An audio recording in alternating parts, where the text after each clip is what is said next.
Hey everybody, welcome to Cowboy Leather and Shoe Repair. I'm Scott. So, you want to be a leather crafter? You want to start a business? Really? Let me enlighten you on a few things. It takes some money. It takes time. It took me 14 years. All these people you see on YouTube that do leather crafting, they've been doing it a long time. Some people have taken over the family business. Some people have started their own business, but it's taken them a while. But let's get down to the nitty gritty. All right. Do you know what you want to make? Do you want to make belts? You want to make wallets, card holders, purses, horse tack? What do you want to make? That's your first thing. You have to decide what you're going to make. You have to make one or two to know if you've got the skill to do it. You know, anybody can just slap a piece of leather together and call it something. But it takes time, it takes practice. Now, number two, what tools you can need to make this item. To make the belts, to make the purses, to make the handbags, the holsters. You got to decide what tools you're going to need. My suggestion is buy the bare minimum wing divider, a good ruler or two, some pencils, pencil sharpener to keep that pencil sharp, a stitching awl, some needles, some thread if you're going to stitch them by hand. You're going to need some way to cut the leather that you're going to use to make this item. Now you're going to have to figure out what you're going to make, have some patterns, or make up a pattern before you can even start. You got to have, it's like building a house without plans. It'll look silly. But you got to figure out what you want, what you're going to make, how you're going to make it, what leather you're going to need to make this item. The belts, the purses, the handbags, the holsters, or whatever you decide you're going to make. Now, leather comes in various weights, sizes. You can get thin stuff, upholstery leather. You can get it all the way up to harness leather, and it tops out 18, 19 ounce leather. So now you got to figure out what weight.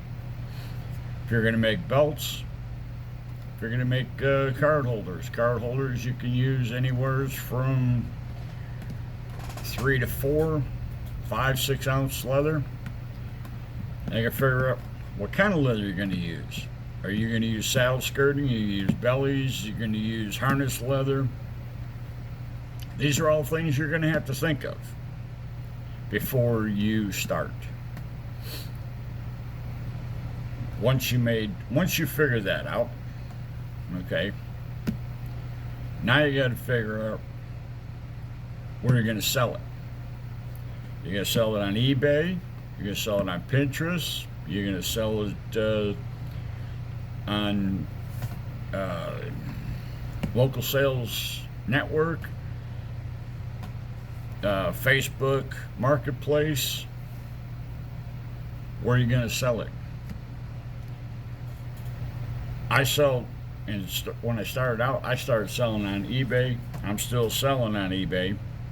And being that I have a full functioning leather shop and shoe repair shop, I also have somewhat of a storefront.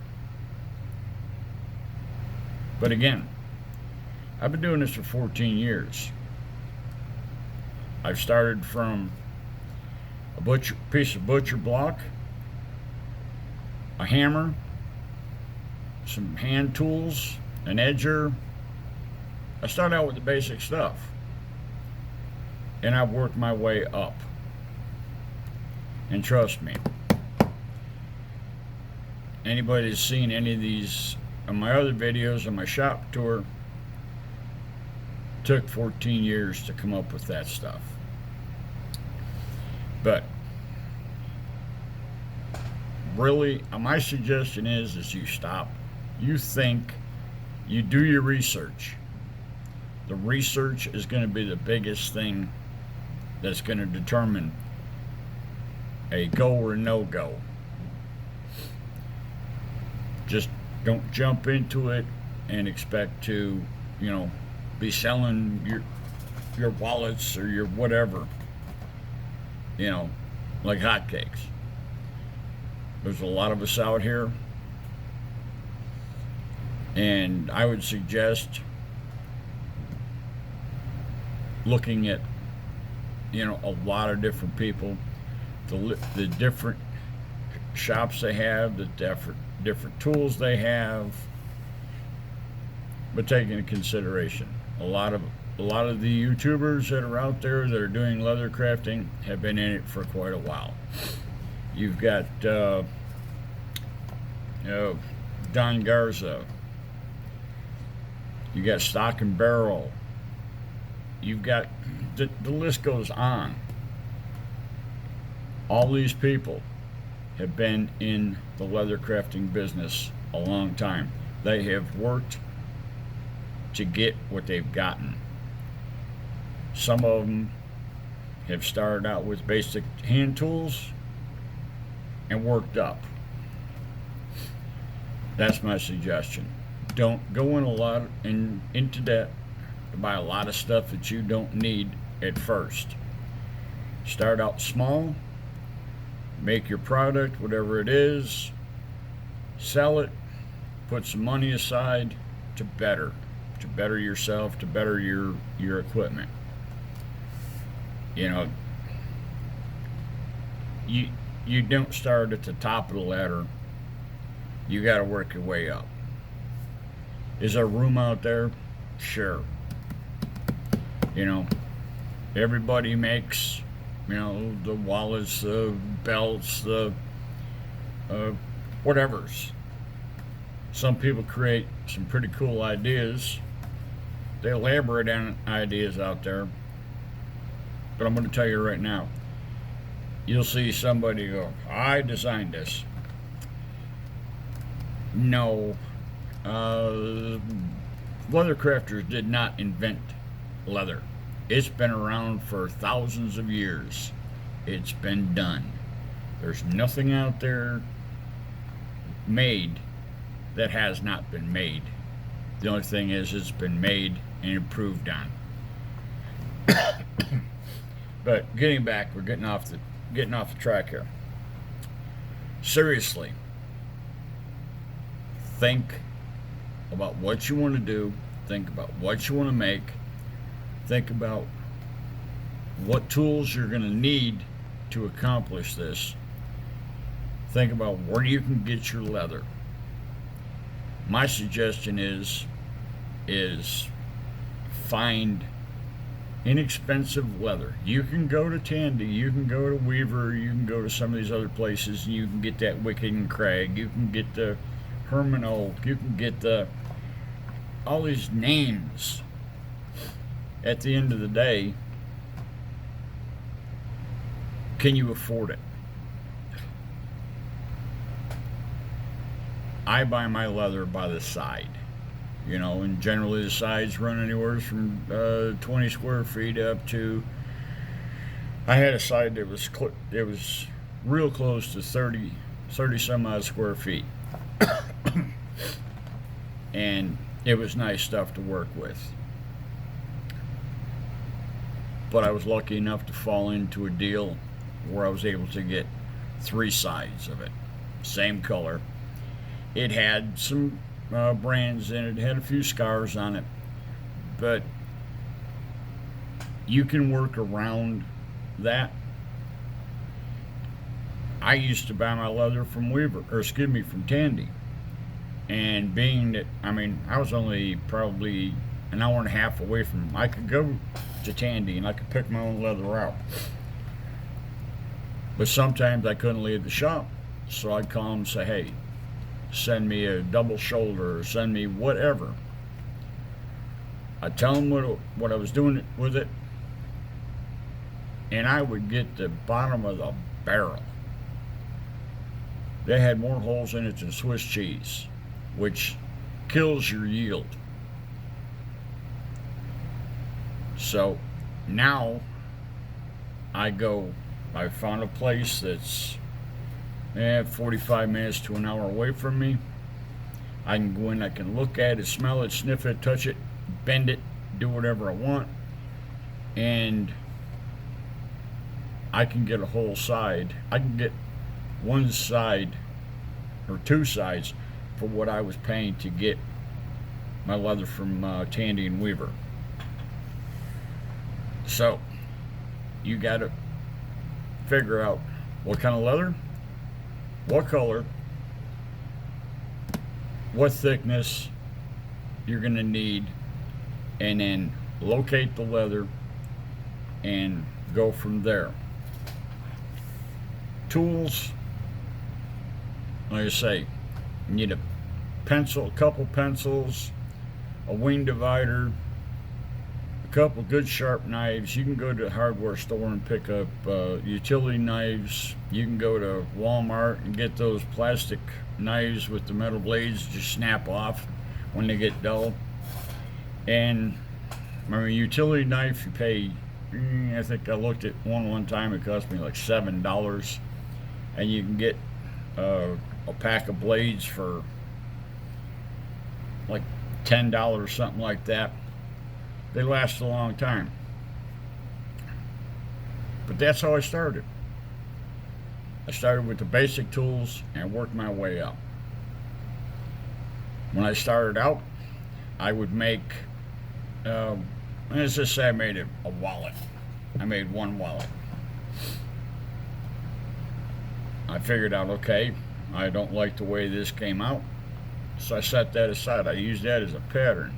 I cut it apart, made a pattern out of it. So I went ahead and I made two more. Figured out what I had to ask, price-wise. Listed them on eBay. I sold one. Figured, okay, here we go. I sold the second one. I made two more. Sold those. Meanwhile, I'm making a couple holsters. Sold those. Every time I would sell one holster, I would make two to replace it. I kept like a revolving door. And as they sold, and I figured out what type of holster sold, or what type of card holder, or whatever it is sold, then I focused on making that. After a while, I started getting into doing a little custom work. Somebody say, hey, I want a belt. They give me the measurements.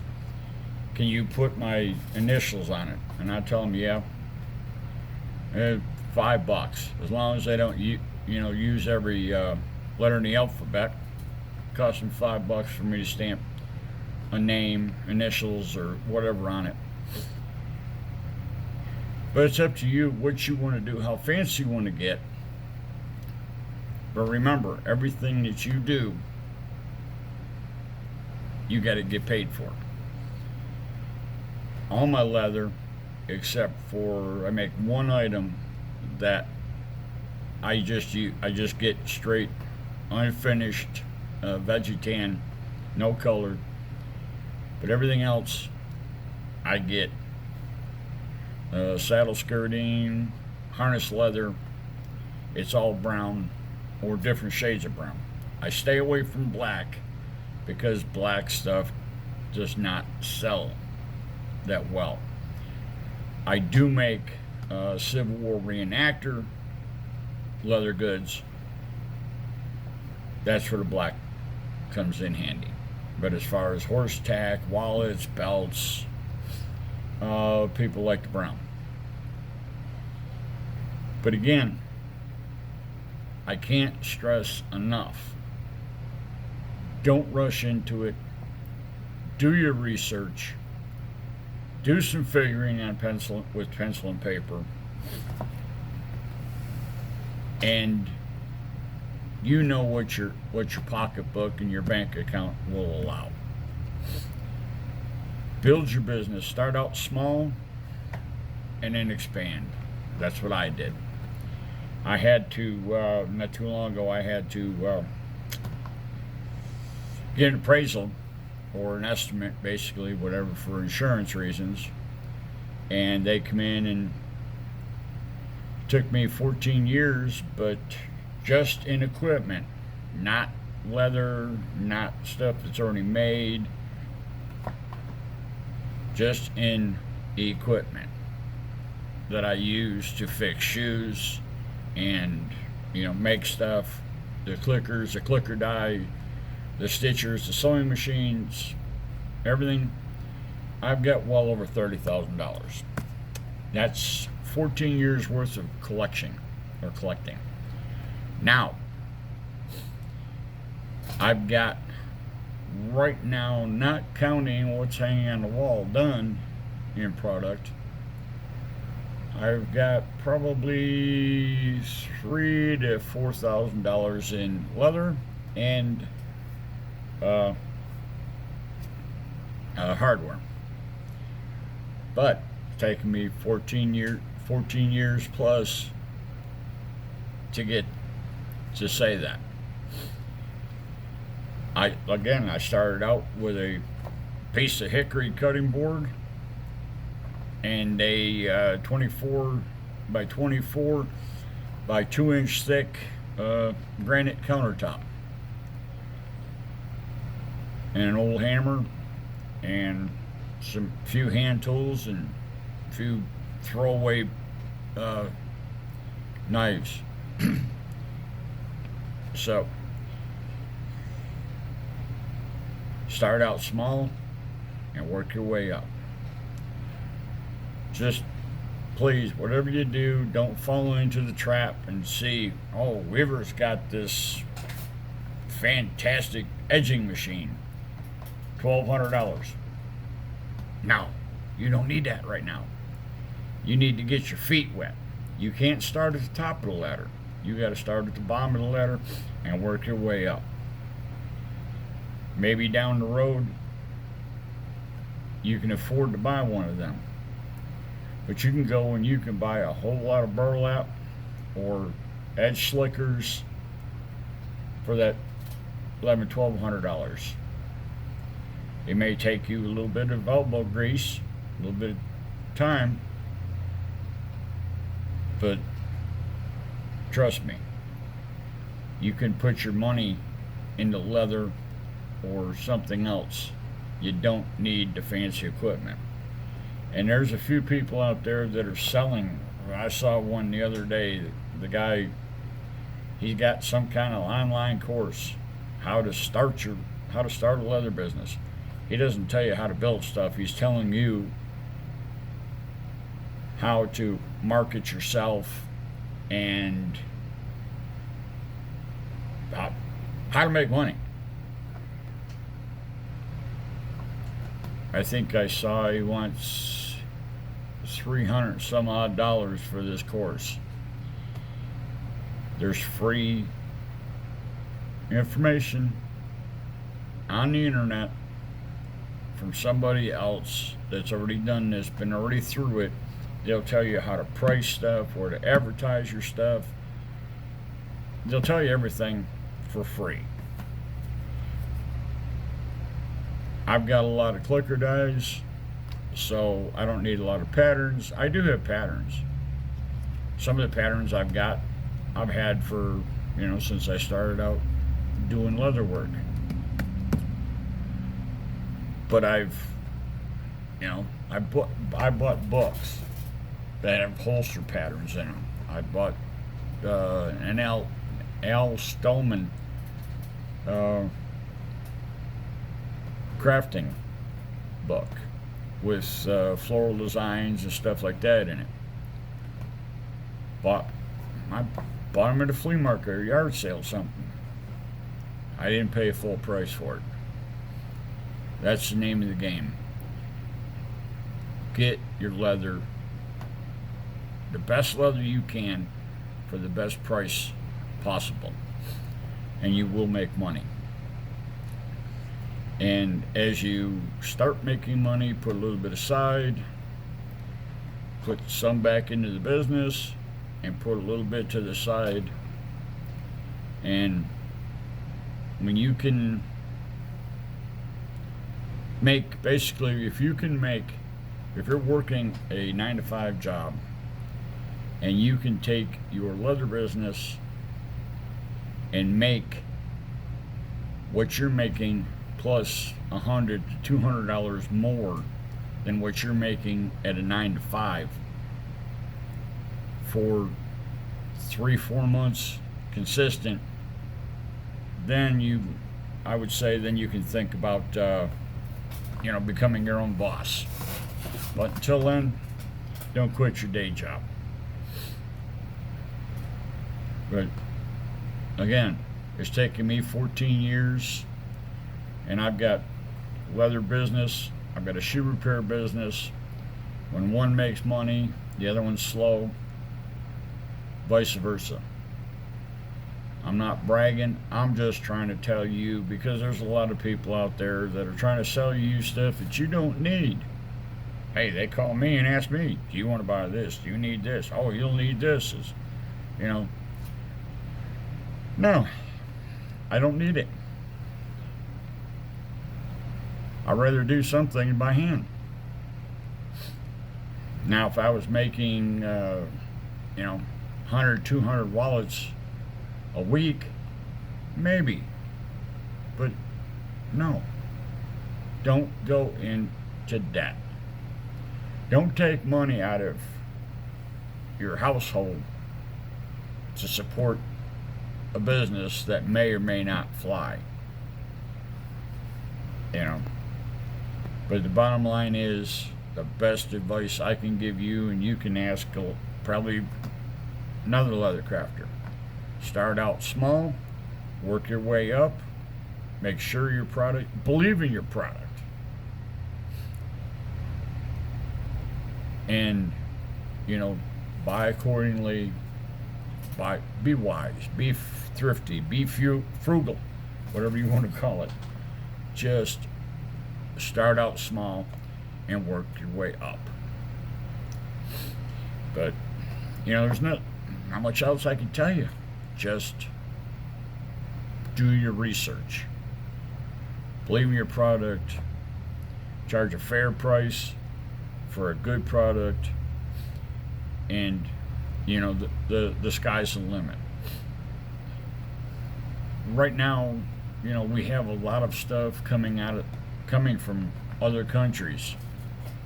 It's garbage.